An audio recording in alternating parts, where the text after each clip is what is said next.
Hi, this is Beth from Around the Table Yarns. Tonight is the second night of our uh, sock club for 2024, and we are working on the Amber Socks by Veera Välimäki. And tonight we're going to do the heel turn. So I've been experiencing some technical difficulties, and I'm going to do my very, very best to show you the heel turn. And if this doesn't work, I'm going to re-record this video. So see what happens. So first, let me go ahead and share my video.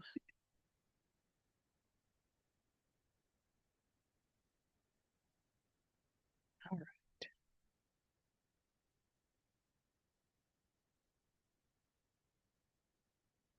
Be coming into focus.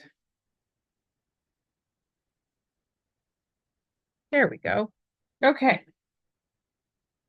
So I'm in a very awkward place with the video camera and my hands. So I'm going to do my best here.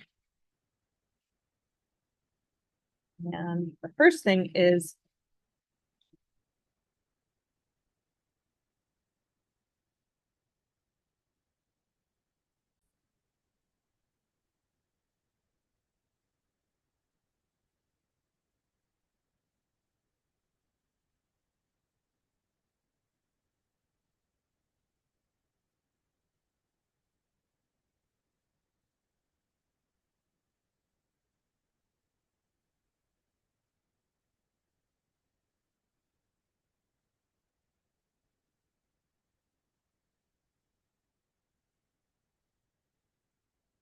okay. There we go. More trouble than it's worth sometimes. All right, so the first thing we're going to do is just demonstrate the slip stitch heel flap. And I just want to talk a little bit about the heel flap in the pattern because it's written a little bit differently. So you'll have completed your sock to your desired length.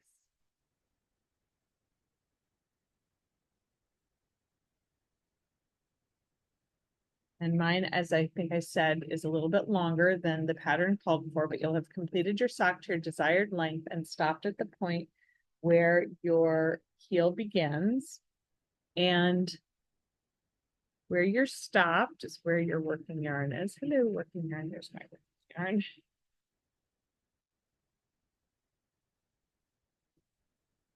Angle all day. Okay. So facing the right side of the work, you're going to begin on the right side, you're going to do slip stitches. On the wrong side, you're just going to do one slip stitch and then purl across. So that looks like this.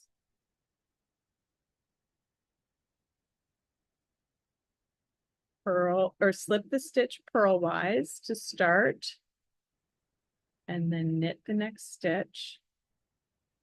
Sorry, I'm doing this on the other side of my iPad, so it's a little tricky. It's not how I normally do it. All right, and then you're going to continue slipping purlwise and then knitting. Slipping purlwise and then knitting. All the way across until you get to the last stitch.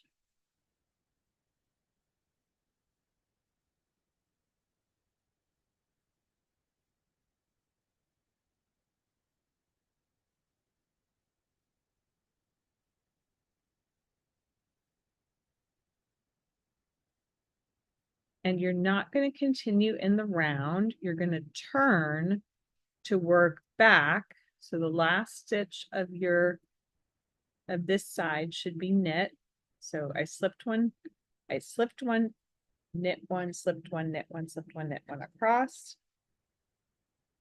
So now I just turned to the back side of the same stitches I worked, not continuing in the round. I slipped the first stitch purlwise, this time with the yarn in front because I'm going to purl, and I purl all of those stitches. This is row 2, the wrong side row.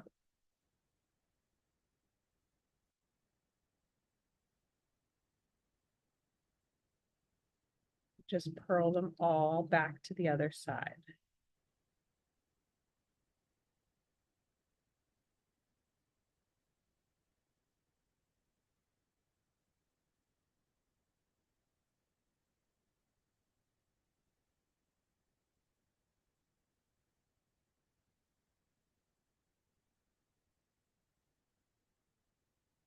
When you get back to the other side, you continue and you repeat the right side row, slip one, knit one, slip one, and so on. So notice there's no slipping after that first stitch on the purl side. Get to the end. Yep.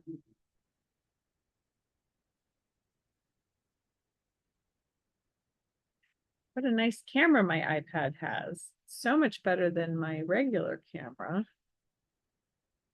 There was a way to set this up easily. I would try to do this. So then you turn back and you're going to continue. Now, I have done row 1 and 2. So row 3 is the right side row. So I just want to show you in the pattern.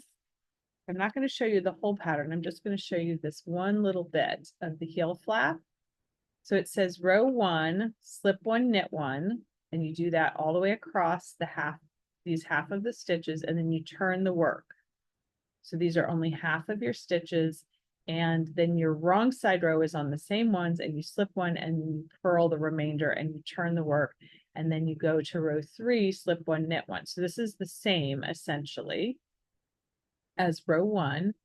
And then it says repeat rows 2 and 3 this many more times for each size. So I just want to point out that you are repeating the wrong side, right side rows. In other words, when you're finished with your repeats, you will have completed a right side row. This is unusual.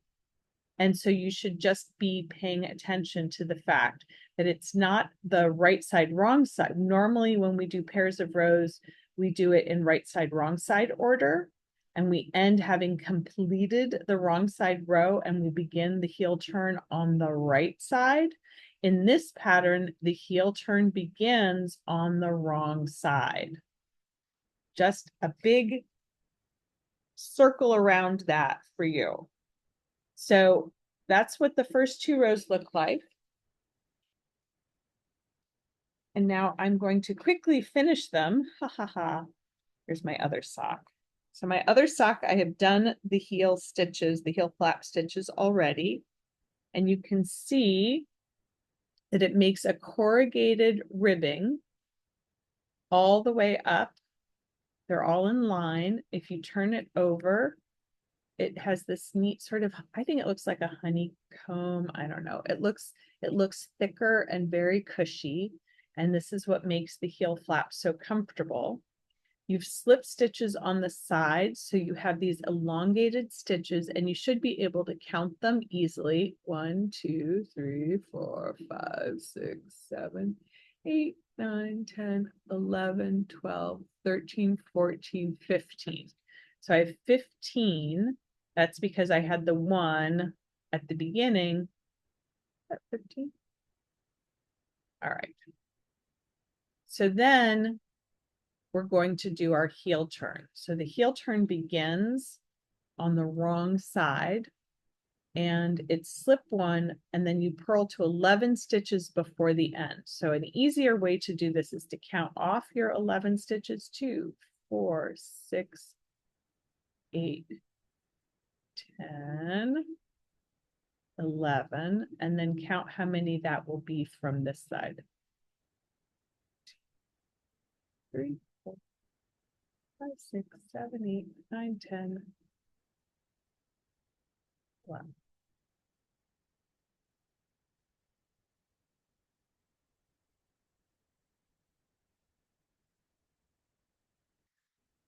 Well, 13. Okay. So, oh, because it's 11. Like, why is that an odd number? Okay, so I'm going to work over to 11 stitches before the end, in, slip 1, and then purl the rest.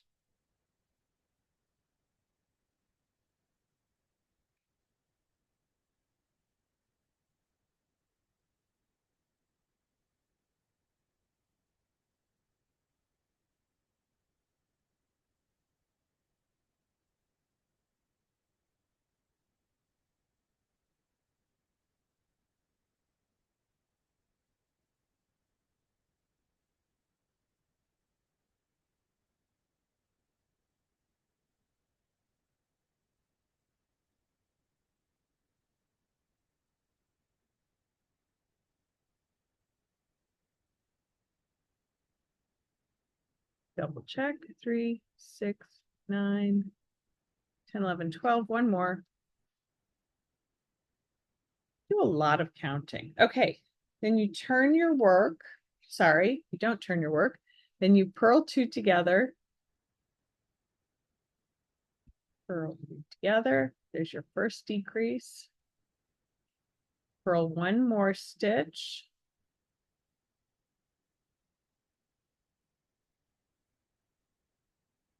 And now we turn our work. So remaining on this side are 1, 2, 3, 4, 5, 6, 7, 8 stitches. One stitch has been decreased and you turn your work. So your yarn is attached to the last stitch you worked. You're going to slip that stitch purlwise with the yarn and back, and then you're going to knit to the same number before the end. So that's not going to be too far. Just stop and count. 1, 2, 3, 4, 5, 6, 7, 8, 9, 10, 11. One more. And then you're going to knit two together. Sorry, SSK. So slip one knitwise, slip one knitwise, put the left needle into the fronts of those two stitches. That's the usual SSK, and work it together through the back loop. Knit one more. I will show you one of my preferred ways of doing an SSK. So the reason you do this special decrease is because it leans into the right. This one leans to the left. The purl two together leans to the left, and this one leans to the right. So I knit one more. I did my SSK, and then I did one more. Sorry, it leans to the left. This one leans to the right. All right, and now we're going to turn. I've decreased one more stitch, so now I'm going to slip one. That first stitch that my yarn is attached to, I slip one purlwise, and I work to one stitch before the previous turning point. It's only 4 stitches over. So there you can see it. I'm going to go one stitch before that, so it's just a few stitches. And now I'm going to purl two together. And what you'll notice is when you purl those two stitches together to make the heel turn, they are across the turning point. So there's this increased gap from where you turned and went back in the opposite direction. So you'll slide your needle into both of those stitches purlwise and purl them together. Purl one more stitch and turn your work. We're going to slip one stitch purlwise with the yarn and back. We're going to knit to the gap on this side.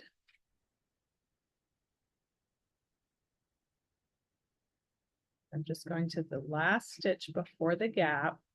And now I'm going to show you my preferred way of doing an SSK. I like to take my needle into the front of that stitch, and then without working it, I work into the back of the stitch next to it. So I'm in the, it's sort of weird, and then you just pull it through. When you come out, you can give that a little tug and knit one more stitch. And that creates an angled stitch that's a little bit smoother than the one from the row before. Okay. I knit one more. Did knit one more, didn't I? Yep. And there's 6 stitches remaining on each side. Okay. So now you're going to slip that stitch, and you just keep doing that until you've worked all of the stitches and you have the number required remaining.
There.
Oh,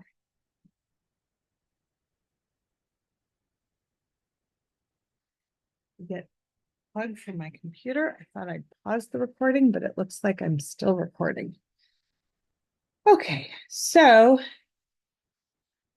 you continue doing that until you've turned all of the heel stitches, and it will create this point.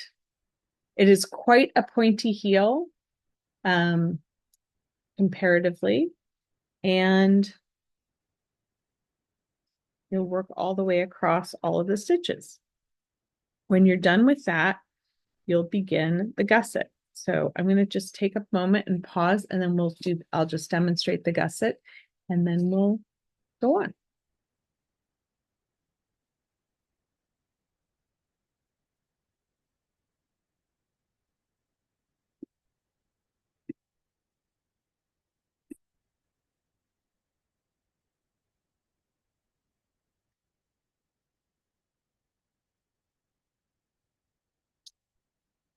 Okay. So I've done up to the last one. So I'm going to slip this last stitch, which was the last on the knit side. And I'm going to work over.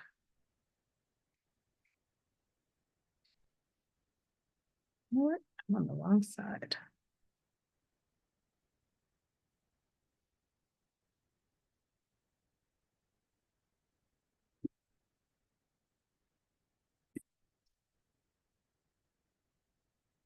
Okay, so sorry, I made a mistake. I thought I fixed it, and then I was ending on the wrong side. So remember, we started with a wrong side row. So your second to last decrease should be a purl two together, the end of the row, and then a purl one.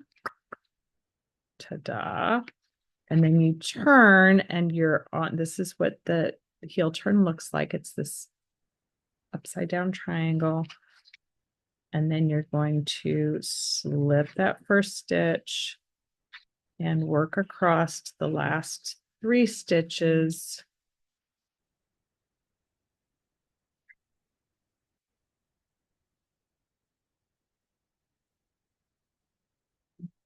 Here. There we go. And we're going to do one more SSK at this side. So here's my slip, slip, knit the 2 together, knit the last stitch, and now you've worked all of them and you've decreased a significant number.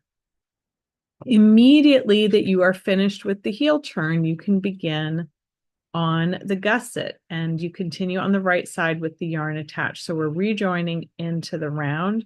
And what I want you to do is look for your slipped stitches on the edge. In the pattern, it says pick up and knit 14. It says to pick up and knit an even number of stitches. So in my case, it's 14, but I actually have 15 rows that we did. So if you want to pick up extra so that you don't have holes, just keep track of what extra you pick up. So I'm going in with my needle, my right hand needle. I'm not using the left hand needle yet. I'm going under both legs of my slipped edge stitch, wrapping around the needle, and then pulling that through. And that slip stitch edge makes it really easy for us to see that. And again, I would pick up one for every slip stitch edge stitch that you have. And if that's 14, great. If it's 15, that's great too. Or more or less, whichever size you're doing. And you're going to go all the way up, and then you'll be resuming working in the round. We had a little debate about this today, about which, if you're doing magic loop or double pointed needles, how to rearrange your needles. I actually like to have my magic loop begin and end on either side of the instep stitches. So I like to turn my needles here when I get up to my instep stitches. And other people, the beginning of the round is considered the middle of the base of the foot. And so they like to do the middle of the base of the foot and the middle of the instep stitches. But I always get a little bit confused about which round I'm on, and it helps me to be on either side of the instep. The pattern has you moving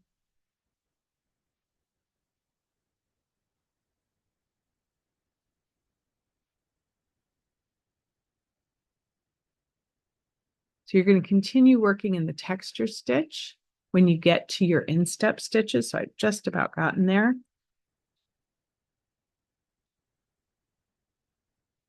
And just to avoid a hole, I'm going to pick up an extra stitch at the top. And you can do that in several places. I like to do it below the stitch that's on the needle. So that's to help sort of close up any gap at the top of my gusset. Okay, so this would be the place to place a marker.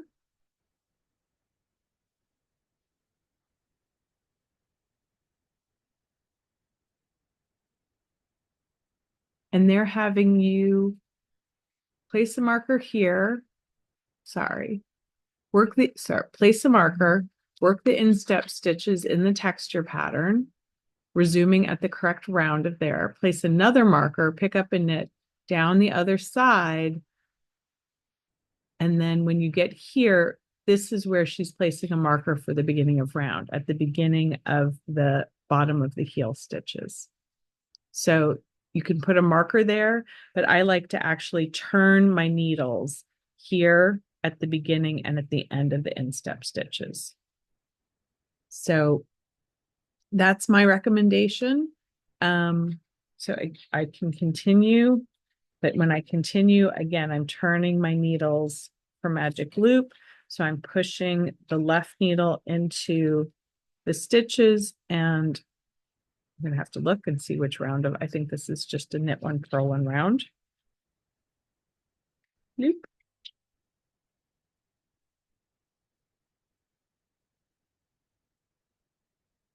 Yeah, oh no, it's a knit all round. Yay me. So we're just going to knit across. So since I am turning my instep stitch, I'm turning my magic loop at the beginning and the end of my instep stitches. I don't need to have a marker for the instep stitches. I will remember that those are supposed to be done in texture pattern. So the only marker I need to place is on the other side for the beginning of round.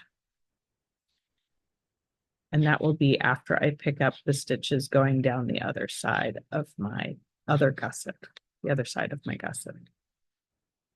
Okay. That was not a lot, but technical difficulties made it kind of awkward. So I apologize if there's a big long space in the middle of this video, but we are, I think, ready to complete the gusset stitches. And then once you've worked the gusset stitches, once you've picked up all of the gusset stitches, you're going to be doing decreases on either side of the instep along the gussets. So that's your next stage. So your next assignment is to get down to the same number of stitches. Once you've picked up all of those stitches, you're going to be decreasing every other round on either side of the instep until you get back to the original number of stitches. You'll be working the texture stitch only on the instep stitches. You'll be doing regular knit stitch, so regular stockinette stitch on the bottom of your foot. And we'll stop at the place for your toe. You can stop at the measurement suggested if you're not knitting for yourself, but otherwise you can try it on. And I tend to stop at the base of my pinky toe to give myself enough room for a toe. So I hope everybody found that clear, and please call or email the store if you have any questions, 216-230-9224, or email info@aroundthetableyarns.com. Thanks so much. I hope you have a great month, and we'll see you next month for the toes. Bye.